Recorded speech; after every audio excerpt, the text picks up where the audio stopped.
Pastor Jonas, obrigado pelo convite mais uma vez. Deus te abençoe. Sempre uma honra estar com vocês aqui. Alegria mesmo. Deus seja louvado. Amém? Vamos ler um verso da palavra de Deus. Segunda carta de Paulo aos Coríntios, capítulo de número 6, verso 18. Eu serei para vós pai, e vós sereis para mim filhos e filhas, diz o Senhor Todo-Poderoso. Glória a Deus. Eu serei para vós pai, e vós sereis para mim filhos e filhas, diz o Senhor Todo-Poderoso. Glória a Jesus. Podeis assentar, esteja adorando, esteja orando, esteja falando com o Senhor. Amém? Que todos nós precisamos ouvir do Senhor. Culto de Santa Ceia, culto da comunhão, culto daquele momento mais íntimo com o Senhor. O crente vive em comunhão, tem que viver, mas a Santa Ceia é aquele momento precioso demais, de um testemunho muito forte da nossa salvação em Cristo, de uma confirmação, de um testemunho público, e isto é muito importante. Louvado seja Deus. O plano de Deus de salvar, ele é antigo. Diz até que antes da criação já foi planejado a nossa salvação, porque nada apanha Deus de surpresa. Mas quando Deus criou o homem, todos sabem a história, e eles vieram a pecar, se perdeu a comunhão, e toda a raça humana gerada a partir do primeiro casal já foi gerada em pecado, separados de Deus. Mas no período da queda, Deus já fez uma promessa ao primeiro casal, Adão e Eva, está em Gênesis 3,15. O Senhor disse que da semente da mulher ia nascer um para pisar a cabeça da serpente, destruir esse mal. E assim, o tempo foi passando e a raça humana se multiplicando, mas crescendo longe de Deus. De tempo em tempo, Deus usava alguém, ou alguém se levantava com desejo de buscar a Deus. Tem lá o caso de Sete, Enoque, Noé, alguns nomes de destaque assim, através dos quais Deus se manifestava. Mas Deus, como vela sobre sua palavra para cumprir, através dos séculos Deus continuou trabalhando e preparando o caminho para a salvação, caminho para o Salvador. Mais tarde, após o dilúvio, é que Deus escolhe Abraão, e da descendência de Abraão, Isaac, Jacó, vem nascer e surgir o grande povo Israel no Egito. Ali Deus envia Moisés e resgata aquele povo do Egito, e dando seguimento ao plano da salvação, vamos entender por que nós estamos aqui para tomar ceia hoje, né? Dando seguimento nesse plano, Deus faz uma aliança, que nós chamamos de Antiga Aliança ou Antigo Testamento, com aquele povo lá no deserto, logo após saírem do Egito, e Deus estabelece a primeira aliança. Essa aliança era composta de 613 mandamentos ou ordenanças. A gente fala de 10, que era um núcleo, vamos dizer, o centro de todos os mandamentos, mas a lei num todo eram 613 ordenanças. E lá em Êxodo 19, 6, o Senhor Deus falou e disse para a nação, através de Moisés, ele disse: vós sereis para mim reino sacerdotal. Ser sacerdote significa ser mediador. Então Israel tinha por missão, sendo reino sacerdotal, de ser mediador. O que faz um mediador? Era o sacerdote aquele que ministra do povo para Deus, intercedendo em favor do povo, sacrificando em favor do povo. Então Israel tinha que mediar entre as demais nações e Deus, mas falharam nessa missão, de certa forma. Então o Senhor disse: sereis para mim reino sacerdotal. Mas o tempo vai passando, séculos e séculos. Isso aconteceu lá pelo ano 1500, mais ou menos. Essas datas nunca são exatas, mas mais ou menos 1500 anos antes de Cristo, quando o Senhor faz essa aliança. Mas passa-se o tempo, depois que estabelece o período dos reis, Israel se divide em 2 reinos, sul e norte, Israel e Judá. Primeiro Israel é dominado, escravizado pela Síria, ano 722. Depois de 586, o Judá vai para a escravidão na Babilônia, o templo é destruído. E aí acontecem grandes mudanças, eles passam 70 anos de escravidão. E muitas mudanças ocorrem. É nesse período que surgem as sinagogas de Israel. As sinagogas, porque não tinha mais templo, ela não era apenas um lugar de culto, de se ler a lei todos os sábados, mas virou também um centro de educação, a escola para as crianças. Então houve toda aquela mudança na cultura, em tudo Israel. Diz também que foi o tempo, através desse castigo, desse juízo da escravidão na Babilônia, que o Senhor libertou Israel definitivamente dos ídolos, da idolatria pagã. Nunca mais se viu ídolos em Israel. Mas eles voltam para a reconstrução e essas mudanças ocorreram. Então, devido ao juízo imposto e toda a destruição, eles começaram a ver e sofrer durante todo esse tempo a severidade da lei, o quanto ela é dura contra o pecado, o quanto isso é difícil. Então eles passaram a ter um temor de Deus muito grande, que chegava a ser um medo. Há uma certa diferença nesses termos. Um medo que eles tinham um Deus muito distante, um Deus severo, um Deus que pune com a morte, porque afinal a antiga aliança teve essa finalidade, segundo também os ensinos do apóstolo Paulo, de despertar uma consciência de pecado e com isso uma sentença de condenação. E isso não é fácil, né? Foi um temor assim tão grande que era um medo. Tanto que o nome do Senhor eles nem pronunciavam. Se perdeu a pronúncia, aquilo que hoje nós falamos, Jeová. Aí eles usavam a expressão Adonai para dizer o Senhor, ou então Hashem para dizer o nome,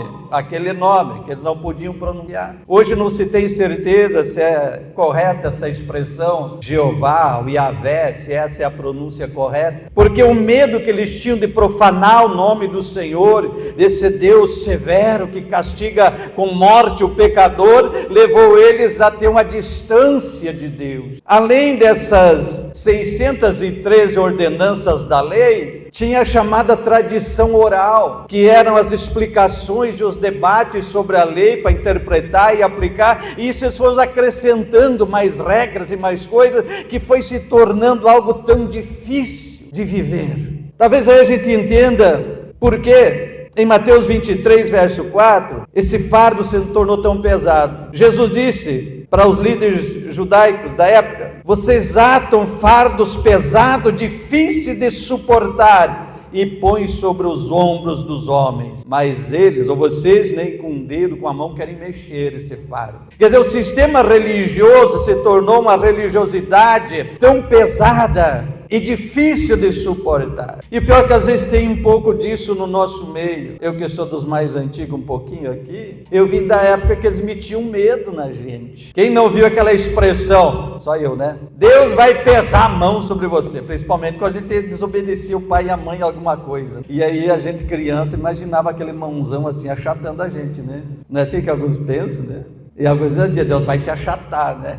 Que dificuldade. Aí você entende um pouco da corrupção judaica religiosa nos dias de Jesus. O Império Romano dominava, o cargo de sacerdote, que era da linhagem dos saduceus, do partido dos saduceus, já era um cargo já negociado com o imperador, já não seguia mais direito às leis. E os fariseus, aqueles ferrenhos conservadores das tradições e de toda a lei, impunham esses fardos pesados. Então o sistema religioso se tornou um fardo e não uma intimidade com Deus. Então Deus era aquele nome, aquela pessoa difícil, poderoso, de juízo, que castiga. Não podemos nem pronunciar o nome dele para não tomar o nome dele em vão, para não profanar, não blasfemar contra o Senhor. Então era um medo exagerado da parte de Deus. Então tinha um Deus uma certa distância, apesar de haver muitas coisas reveladas no Antigo Testamento, mas era um peso religioso nos ombros deles. Embora Deus fosse Pai, mas eles não tinham aquela intimidade de pai, por causa do sistema imposto. E se nós prestar atenção, ainda hoje nós temos resquícios disso, de sistemas religiosos, de heranças trazidas de outras épocas, e que nos afasta de Deus. e que se torna um fardo pesado. Ou muitas vezes nós estabelecemos um quadrado que tem que encaixar ali, senão não é Deus, ou não é de Deus. Havia muitas profecias, mas eles não entendiam por que estas coisas. Pensa bem, Ezequiel disse assim: a alma que pecar, essa morrerá. Então impunha medo, quem não pecou? Isaías 59:2, os vossos pecados fazem separação entre vós e o vosso Deus. Aí somos pecadores, então estamos longe de Deus. Essa era a consciência da antiga aliança. Em Romanos, Paulo disse: o salário do pecado é a morte, se referindo também à lei. Isso vai pesando, vai trazendo um peso, um medo. E era isso que a lei fazia. Todo aquele código de leis, Tiago disse assim, capítulo 2, verso 10: qualquer que guardar toda a lei e tropeçar em um só dos seus mandamentos se torna culpado de toda a lei. E ninguém conseguia cumprir todo aquele código de leis e tradições. Então o sentimento de culpa era muito grande, era muito difícil suportar. Então havia as profecias, mas eles não entendiam. Isaías capítulo 7 ele diz: eis que a virgem conceberá e dará à luz um filho, e chamará o seu nome Emanuel. Emanuel quer dizer Deus entre nós, ou Deus conosco. Tinha as profecias, mas eles não entendiam. O Miqueias 5:2: e tu, Belém e Efrata, posto a menor entre os milhares de Judá, de ti me sairá aquele que governará Israel. Citou até a cidade, ou a aldeia onde ele ia nascer, mas eles não entenderam. Isaías 9:2: o povo que andava em trevas viu uma grande luz, e para aqueles que estavam na sombra da morte, da região de sombra de morte, resplandeceu a luz. Entenda a consciência que eles tinham de condenação e de morte. Isaías é chamado de profeta messiânico, 9:6, porque um menino nos nasceu, um filho se nos deu, o principado está sobre os seus ombros, seu nome será maravilhoso, conselheiro, Deus forte,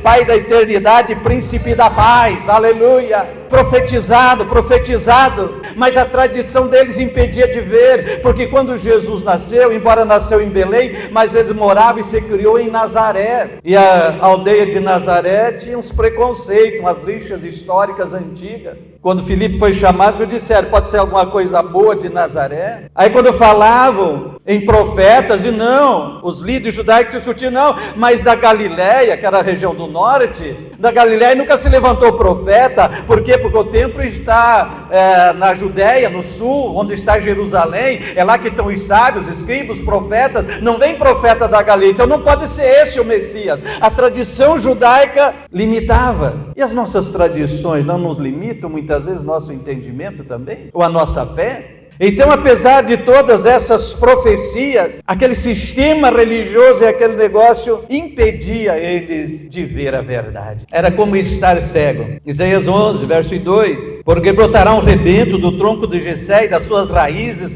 um renovo frutificará, e repousará sobre ele o Espírito do Senhor, de sabedoria, de conhecimento, repousará sobre ele o Espírito do Senhor. Mas eles olhavam para Jesus: não, mas não pode ser o Messias, porque o Messias diz que ele é da descendência de Davi, ele é real, então tem que nascer dentro do palácio, dentro da família real. Não é alguém que nasceu ali numa manjedoura em Belém e que se criou lá em Nazaré, lugar de onde não vem profeta, de um carpinteiro, lá não pode ser, não é filho de rei. Não entendiam essa verdade, então ficavam limitados, embora tudo estivesse claro e profetizado, mas era como se a mente deles estivesse bloqueada para a verdade. Em Marcos capítulo 2, tem aquela história que eles trazem um paralítico para Jesus, abre o telhado e larga o paralítico na presença de Jesus. Jesus olha para aquele homem e diz assim: perdoados estão os teus pecados. Aí eles começam a murmurar, os escribas que ali estavam, dizendo: mas quem é este para perdoar pecado? Mas isso é uma blasfêmia. Quem é ele para perdoar pecado? Em outra ocasião, lá em João capítulo 8, diz que eles trazem uma mulher apanhada em pecado, jogam literalmente no chão, aos pés, diante de Jesus, e diz: a lei manda apedrejar, o que é que tu dizes? Depois de uma certa insistência, Jesus pega e responde, diz assim: quem não tem pecado, atire a primeira pedra. Aí você imagina a confusão na cabeça. Aí ele disse lá: perdoados são os teus pecados. Agora disse para isso aqui: quem não tem pecado, jogue a pedra. Aí disseram: mas eu tenho pecado, então eu não posso jogar pedra. mas também não tinha perdão, porque não acreditavam no perdão. Imagina a confusão da cabeça deles, que o sistema deles se colocava sobre eles. Foi isso que Jesus disse, é um fardo pesado que eles impõem, mas nem sequer com uma mão, com um dedo consegue mexer, mas impõe sobre os ombros dos outros. E como isso acontece, normalmente quando isso acontece, a pessoa está escondendo os seus pecados, tentando apontar o do outro, tentando pôr no outro uma culpa. Diz, o outro não consegue, eu também não, o outro não faz, eu também não, o outro faz, eu também posso, e se baseia pela vida do outro. Às vezes está escondendo atrás do outro a sua situação. Então eles tinham aquele prazer, parece, de impor um fardo, um código de ordenanças, que Paulo diz, ordenanças na carne, e eles não podiam cumprir, e o sentimento de culpa era tão grande, e o sentimento de condenação era terrível, que é difícil de entender, ou de sobreviver. Então imagina todo esse conflito. Agora, quando Jesus aparece, por exemplo, em Romanos, Paulo falando a respeito de Cristo, ele diz, porque todos os que são guiados pelo Espírito de Deus, esses são filhos de Deus. Aqui você começa a ver uma diferença. Na antiga aliança, eles estavam sendo guiados por um código de ordenanças e regras. Agora Paulo diz assim, mas aquele que é guiado pelo Espírito de Deus, nova aliança, esse é filho. Eles não tinham aquela consciência de filho. Muitas vezes até batiam no peito e diziam, nosso pai é Abraão, nós somos filhos de Abraão. Tinha orgulho disso, pelas leis, pelas regras. Mas agora o Senhor disse, Paulo diz aqui, porque todos os que são guiados pelo Espírito de Deus, esses são filhos de Deus, porque não recebestes o espírito de escravidão para outra vez andares ou estares em temor. O que Paulo está mostrando aqui? Que aqueles que estavam na antiga aliança estavam debaixo de uma escravidão de ordenanças, debaixo de um espírito de temor e medo. Por quê? Porque a alma que pecar, essa morrerá. Porque vossos pecados fazem separação entre vós e vosso Deus. Quem não tem pecado, atire a primeira pedra. Todos nós temos pecado, então estamos separados, estamos longe, estamos condenados. Aí Paulo diz, mas quem está guiado pelo Espírito de Deus, a nova aliança em Cristo, esse é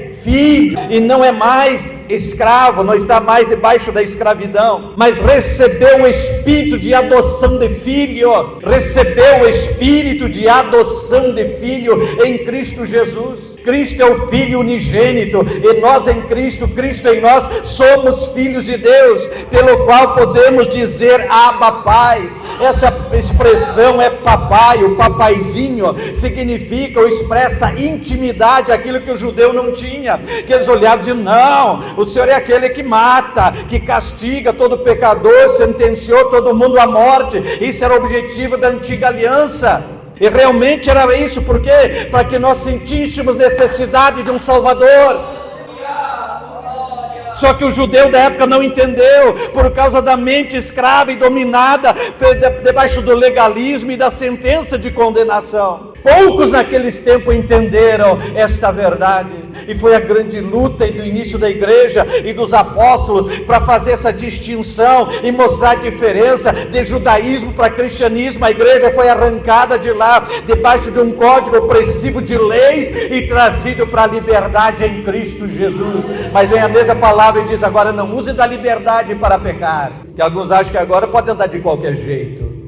Não, de jeito nenhum. Mas nós recebemos essa capacidade de chegar e chamar o nosso Deus de papaizinho, que para o judeu era um escândalo, era uma blasfêmia. Quando Jesus disse, o Filho de Deus, ele disse, mas está se fazendo Deus, está blasfemando. E não entendia, não entrava na cabeça deles, por causa dos anos, dos séculos, limitado, debaixo daquele código de ordenanças na carne, que Paulo diz, ordenanças na carne. Não entenderam as profecias que o Senhor falou através de profetas, vários, dizendo que ia fazer uma mudança. Agora a lei não está mais escrita em tábuas de pedra, mas nas tábuas do coração. Quer dizer, não é mais uma obra exterior, mas é uma obra interior. Não opera mais de fora para dentro, mas de dentro para fora. Há uma grande diferença.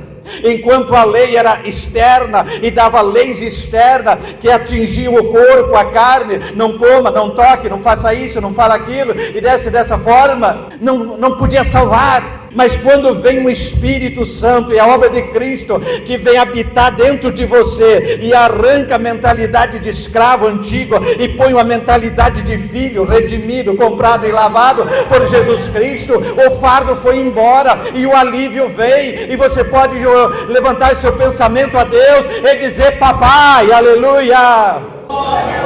E numa barreira, por quê? Porque João Batista disse: eis aí o Cordeiro de Deus que tira o pecado, tirou a barreira, tirou o pecado, tirou o empecilho, tirou o pecado, tirou a separação. Não há mais separação entre vós e o vosso Deus. O véu do templo foi rasgado, o caminho se abriu, o acesso ao Santo dos Santos está aberto e liberado para todo aquele que entra pelo novo e vivo caminho, aberto pelo sangue de Jesus Cristo, aleluia. Toda inimizade foi removida, toda inimizade foi tirada. Éramos inimigos de Deus pelos nossos pecados e ofensa, mas a Escritura que nos era contrária foi pregada na cruz em Cristo Jesus, e nenhuma condenação mais há para aquele que está em Cristo, que não anda mais segundo a lei antiga, mas segundo a nova lei do Espírito de vida em Cristo Jesus nosso Senhor. Dá para entender essas verdades? E pode adorar e glorificar, aleluia. Por quê? Porque quero que você se sinta nesta noite abraçado pelo Pai, amado pelo Pai, intimidade com o Pai, sem nenhuma barreira e nenhum obstáculo que te impede de erguer o seu pensamento e dizer: papai, estou aqui, aleluia, te adorando, cultuando, sem barreira, sem obstáculo, sem empecilho, porque o sangue de Jesus me garante essa verdade. Porque a nova aliança me deu esse direito. Não é uma aliança mais na carne, não é mais circuncisão no corpo da carne, mas circuncisão de alma, cirurgia aqui dentro, coração velho tirado e coração novo posto, aleluia, movido pelo Espírito de Deus, redimido pelo sangue, aleluia, louvado seja o nome do Senhor. Estas são as diferenças. Aos Gálatas, Paulo disse: a lei nos serviu de aio para nos conduzir a Cristo. No momento em que ela sentenciou todo mundo, e Paulo também disse aos Romanos: todos pecaram e destituídos estão da glória do Senhor. Mas foi ele mesmo que disse também na mesma carta: nenhuma condenação há para aqueles que estão em Cristo Jesus. Porque ele entendeu essas verdades. Também em Gálatas Paulo disse: e porque sois filhos, Deus enviou aos vossos corações o Espírito de seu Filho, que clama: Abba, Pai, aleluia. Porque você é filho, Ele enviou o Espírito do seu Filho, Jesus Cristo, para habitar dentro de você, e por esse Espírito você pode dizer: papai, aleluia, chama Ele de Pai. Mas muitos crentes parece que não têm consciência de que o Espírito de Deus habita em você. Até porque às vezes a gente tem umas expressões até bonitas, mas meio erradas. A gente diz: o Espírito Santo nos visitou. Não, o Espírito Santo habita em nós.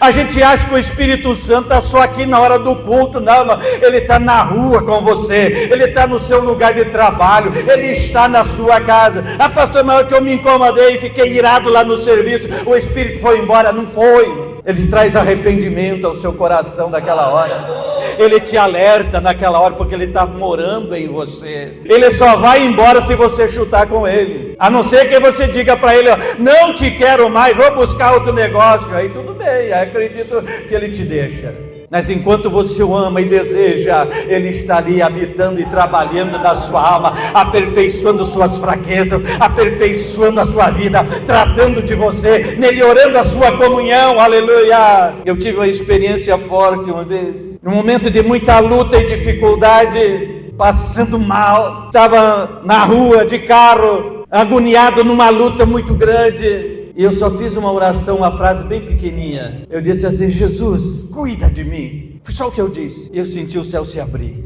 Eu senti a mão do Senhor me envolver. Me deu uma segurança tão grande. E desde então, faz anos, quando eu estou em alguma dificuldade, alguma luta, eu uso essa frase: Jesus, cuida de mim. Aleluia. E eu sinto o céu aberto. Aleluia. Aleluia. Você entende? O judeu não tinha esse privilégio, que eles estavam debaixo da antiga aliança. Cada aliança teve a sua finalidade, não é uma crítica. O que eu estou mostrando, o trabalhar de Deus através dos séculos, a revelação progressiva de Deus. Lá nos primeiros séculos, é uma ou outra pessoa que Deus levantava. Depois foi uma nação, mas depois de uma nação é o mundo todo, porque a antiga aliança era limitada àquela descendência de Jacó, mas a nova aliança não tem limite, é com todos, não tem raça, não tem posição social nenhuma, é universal, é para todos, aleluia. E agora é nós que somos o reino sacerdotal. Vós sereis para mim sacerdotes, aleluia, sacerdócio real, a igreja, aleluia, de Jesus Cristo. É nós que estamos hoje com aquela missão que eu falei de começo, que o Senhor disse que Israel seria reino sacerdotal. Agora a igreja é sacerdócio real do Senhor. É real porque vem de rei, ele é o nosso rei. É sacerdote porque somos mediadores, trazendo o evangelho de Cristo a este mundo, a glória e a presença de Deus, a glória do Senhor que carregamos, a presença do Senhor que carregamos. Desde quando? Desde que o Espírito Santo desceu sobre a igreja no dia de Pentecostes, ele não foi retirado de sobre a igreja, e a igreja carrega a glória do Senhor, da presença do Senhor, para mostrar a este mundo o amor, a graça, a misericórdia e o perdão que só Ele pode dar. Você consegue ter essa confiança, essa liberdade de que o Espírito de Deus está sobre você, habita em você. Uma das coisas mais tristes que eu acho na história ali nos dias de Jesus, é que ele estava entre aquele povo, pregando, procurando pregar e ensinar o Filho de Deus, e aquela geração de judeus daquele tempo não o reconheceu como Filho, estando ele em pessoa, e eles não o reconheceram como o Messias, o prometido de todas as profecias, não o reconheceram. E eu acho que isso é uma das coisas mais tristes muitas vezes nos cultos, quando pessoas vêm e voltam e não reconhecem Jesus Cristo no culto, não sente o Espírito Santo, ou não reconhece o Espírito Santo agindo e falando na igreja. Eu creio que é a coisa mais triste que tem, mas a coisa mais gloriosa é quando a mente se abre, o entendimento se abre, a luz da glória entra, a revelação entra, e a gente pode sentir o Espírito Santo de Deus, aleluia. Não tem nada que se compare a isso, não tem nada mais glorioso do que isso, você se sentir filho, amado, aceito.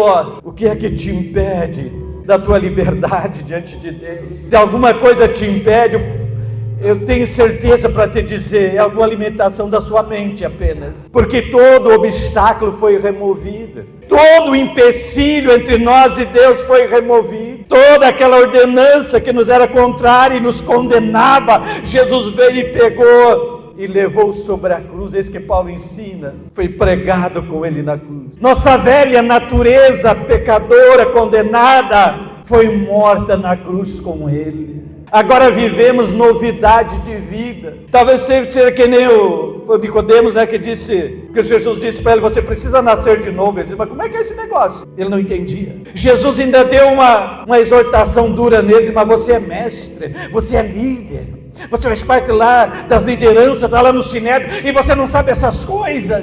Então muitas vezes a nossa mente que está limitando. Mas deixa eu te dizer uma coisa, a fé vai além dos limites naturais.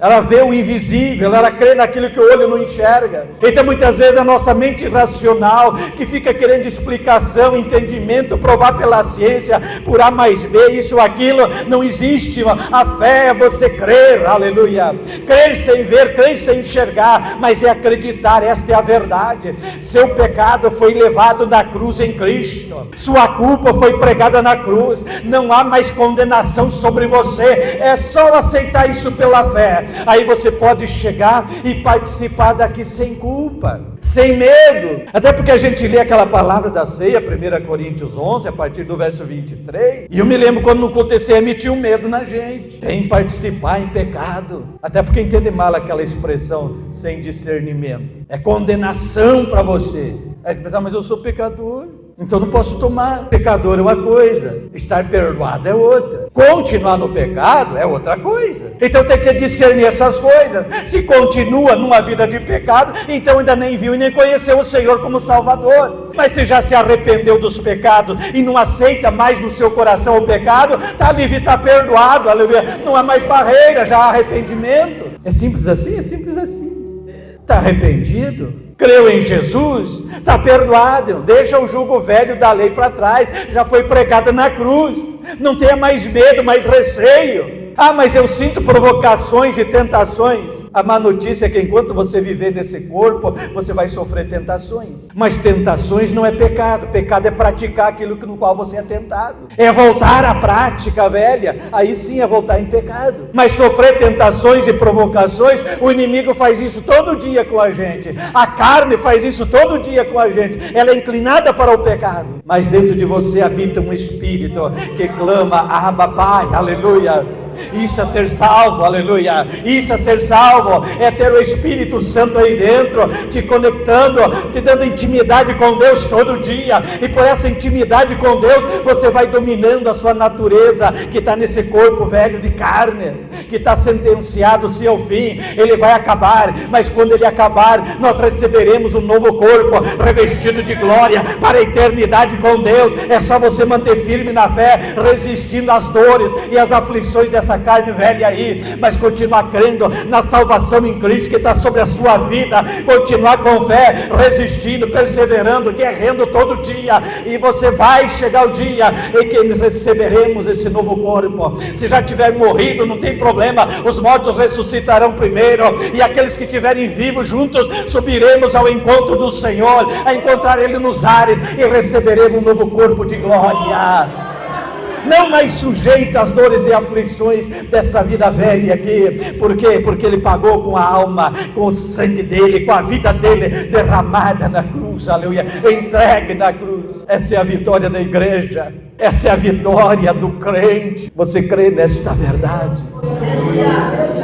Eu espero não estar pondo mais dúvida, mas espero estar removendo as dúvidas com esta palavra.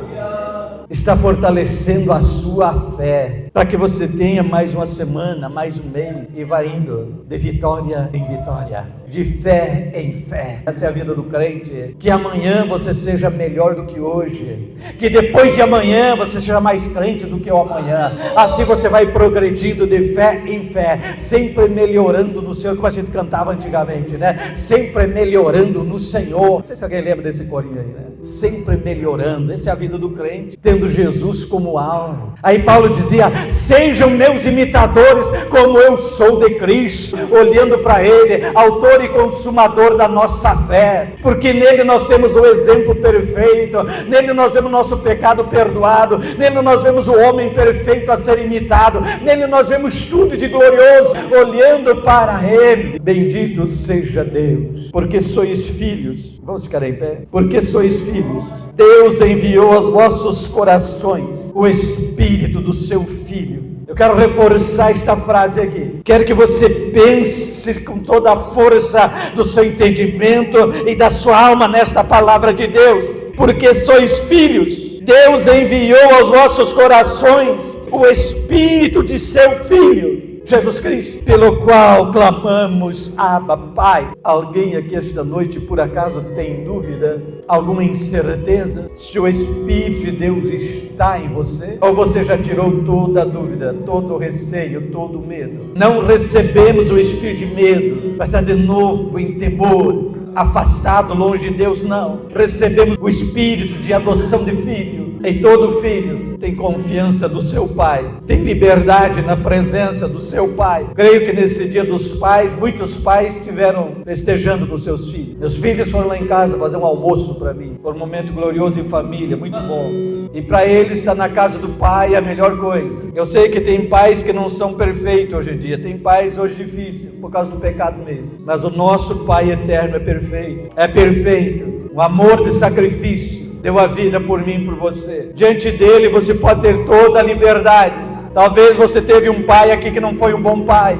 Quem sabe alguns aqui tiveram um pai que os maltrataram, magoaram e feriram. Mas esse não é o exemplo de pai. Em Deus nós temos o Pai perfeito, que te ama com todo o amor, que te compreende em toda a situação, corrige as tuas falhas, nossas falhas, mas com amor, porque tem o melhor preparado para todos nós, e tem prazer em nos tratar bem e nos dar o melhor. É só confiar. O Senhor liberta pessoas do medo aqui esta noite. O Senhor liberta hoje mentes da escravidão. Ah, mas eu sou crente. Mas se as coisas limitando a sua fé, limitando a sua confiança, limitando a sua liberdade, por medos diante de Deus, o Senhor quer remover isso hoje. Ceia é comunhão, intimidade, sem barreiras, sem obstáculos, sem medo, sem receios, é liberdade. Tanto que Jesus disse que aquele que não comer da minha carne, não beber do meu sangue, Jesus disse, esse não tem parte comigo. Mas aquele que tem parte, comunhão, ligado com o Senhor, pode participar com liberdade, sem medo, sem temor, sem receio. Glória a Jesus. Podemos orar? Eu quero orar. Entrega para Deus. Não quero constranger ninguém para vir à frente, ou isso aqui. O importante é você e Deus. Em algum momento Deus falou nessa palavra, entrega isso para Deus e tenha inteira liberdade. Ele ouve a tua oração, sim. Gente com dúvida da oração, pastor Jesus. Tinha gente pensando, eu oro e Deus não me ouve. Deus ouve sim. Deus te ouve sim. Não deixa essa dúvida te escravizar. E não é só quando você está dentro da igreja, de joelho dobrado. Eu dei o testemunho de um momento que eu estava andando na rua, na faixa, na estrada, e fiz aquela pequena oração, e a mão de Deus veio sobre mim para me abençoar. Deus ouve a tua oração sim. Deus ouve a sua oração sim. Pode começar a orar. Não é eu que preciso ouvir, é Ele. Senhor nosso Deus e nosso Pai, quero te adorar e te bendizer nesta noite, Senhor, por tua graça e presença. E que o teu Santo Espírito, ó Senhor, venha agora sobre a tua igreja. E remove, Senhor, de mentes e corações o temor, o receio, a dúvida, Senhor, mas que tragam a inteira liberdade na tua presença, a liberdade da comunhão, a liberdade da intimidade, que no ato da ceia, Senhor Jesus Cristo, esta comunhão seja plena, e o mover do teu Espírito, Senhor, esteja, Senhor, enchendo cada coração de renovo, de alegria nesta noite, de gozo e de paz da comunhão, da intimidade, da certeza da vida eterna, e da tua presença e da tua habitação em cada coração. Que nenhum aqui mais esta noite tenha dúvida quanto à salvação, quanto à comunhão, quanto à intimidade contigo, mas possa andar, Senhor Jesus Cristo, nesta liberdade de filho e de filha na tua presença, andando contigo, Senhor Jesus Cristo, te adorando, falando, Senhor Jesus, orando e tendo a certeza de que o Senhor está presente, que a tua mão está guardando, tua mão está protegendo, tua mão está cercando e livrando de todo mal. Em nome de Jesus Cristo oramos, em nome de Jesus abençoamos, que haja paz, que haja bênção e graça e comunhão na vida dos teus filhos, em nome de Jesus Cristo, Pai. Obrigado, Senhor, em nome de Jesus.